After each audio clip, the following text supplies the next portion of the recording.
Hey guys, it's Kristen and welcome back to my channel. So today I thought I'd tell a really creepy story that happened when I was at my job. It was actually one of my old jobs I had. I don't know if I mentioned, but I used to be a banquet server. Honestly, it was probably one of my favorite jobs I had as a kid. It was a night job, so I had to get early in the morning, except those once in a while shifts. We had like an early banquet morning shift. Anyway, it was overall a good job. I liked it. I liked the workers there. I got to use the pool. It was really good. If you guys want to see more creepy videos and story times, like and subscribe. Anyway, let's get into the video. So this happened years ago, I'd say.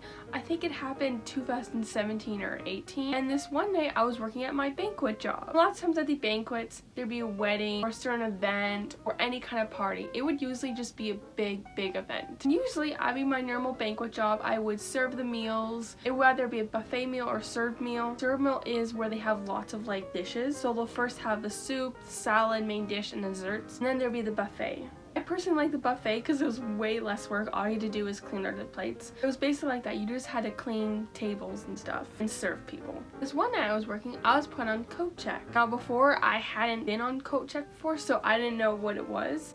And basically I was told that, so basically what a coat check is, I think that's a name for it. Basically you watch all the coats, and if a person is gonna leave or go outside, you have this little ticket number and they'll show it to you. And that number connects with like their coat. It has like the same number, and then you just give their coat. So I was basically the coat babysitter. I was a coat bodyguard. I took good care of those coats. The night was going progressively well. I was just relaxing, doodling, making sure the coats were okay, letting people get in their coats, checking their numbers. Sometimes there'd be other workers checking on me, or they would give me a drink. A Pepsi if you're curious, because I like Pepsi. Now while I'm working, there's this man who comes from, I think, outside or from this other hallway. I can clearly tell he's not from this party, and looking back he looks sort of confused, or he's trying to find something, and he comes up to me. Now this happened years ago, so I don't remember the full conversation, but I'll try to explain the most that I can. Basically what happens is he comes up to me and he tells me, sort of lines up, that he's looking for someone or something. He seemed a bit confused, and I was at coat rec, so I didn't know really what to do. I didn't even know who this guy was, and then he started telling me that I should go with him. I was like, no. The conversation went sort of like this. I need your help. Come with me. Come on. I'm sorry, no sir. I have to stay here and do my work. Come on, I need your help. I need you to come with me. Come on.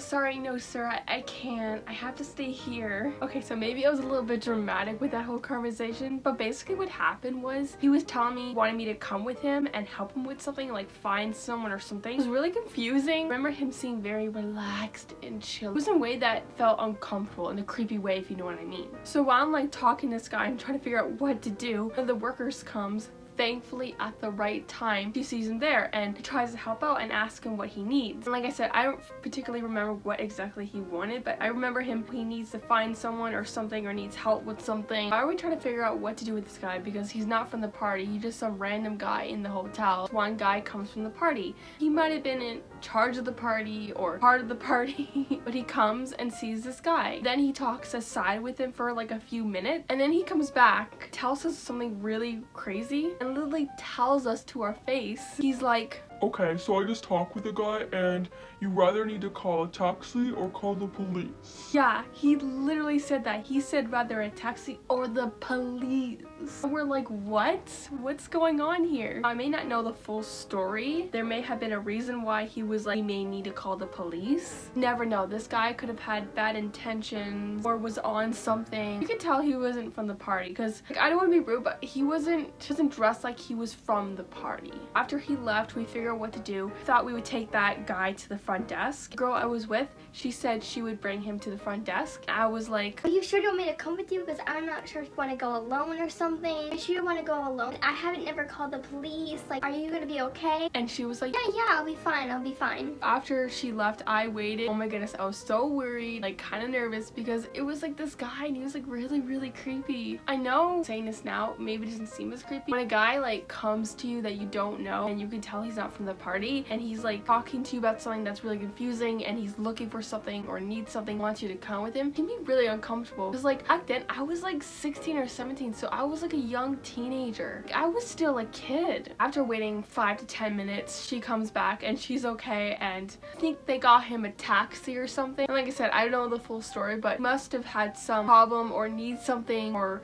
was on something, if you know what I mean. Because I don't think that guy at the party would say we need to call the police if it wasn't needed. But anyway, the rest of my night went pretty okay. I didn't have any more creepy experiences or creepy guys. It went okay, and girl was okay who brought him to the front desk. We talked about it a bit more. We just thought that he probably just needs some help to get somewhere or find someone. It was really confusing, but it was figured out at the end. Thankfully, we didn't need to call the police because that would have made the scene more crazy. Thankfully, it ended in okay. I'm so glad I didn't go with him because I didn't know what he wanted, and like I said, I was just a kid. Lesson of today: if you're ever working or if you're not working, if someone you don't know and they're confused and need to find someone or something and you just feel bad vibe from them and they want you to go with them, don't do it, because like you never know. Trust your instinct. I was feeling this huge red flag going when that guy was talking to me. I was not gonna go with him. Be careful, guys, because there are so creepy and messed up people in the world, and we just have to be careful. Have to be really, really careful. I hope you liked this video. I hope you enjoyed it. If you want to see more creepy videos and story times, like and subscribe, and have an awesome day, and I'll see you guys in the next video.